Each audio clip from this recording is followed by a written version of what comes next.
Você sabia que antigamente a Bíblia não tinha capítulos e versículos?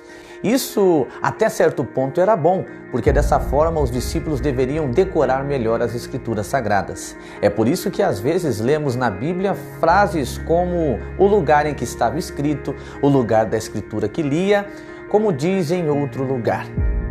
Pois as referências bíblicas não tinham um endereço certo. Veja em Lucas capítulo 4, verso 17, Atos 8, versículo 32 e também Hebreus capítulo 5, versículo 6.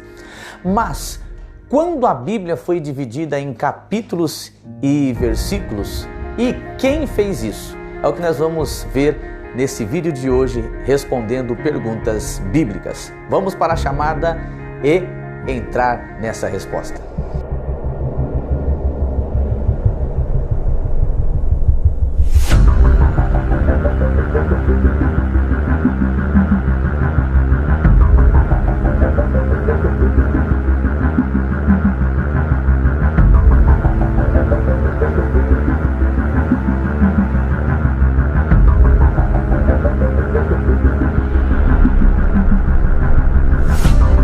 A divisão de capítulos e versículos da Bíblia foi criada para facilitar a tarefa de citar as Escrituras. Stephen Langton, professor da Universidade de Paris e mais tarde arcebispo de Cantuária, dividiu a Bíblia em capítulos em 1227, isso é século XIII. Stephen Langton publicou uma versão da Bíblia em latim, a Vulgata, como sua nova divisão de 1189 capítulos, sendo 929 no Antigo Testamento e 260 no Novo Testamento.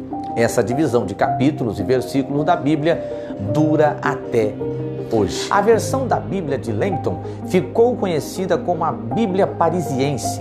Mais tarde, em meados do século XVI, a Bíblia de Lutero, publicada em 1534, isso é no século XVI, foi impressa com essa divisão.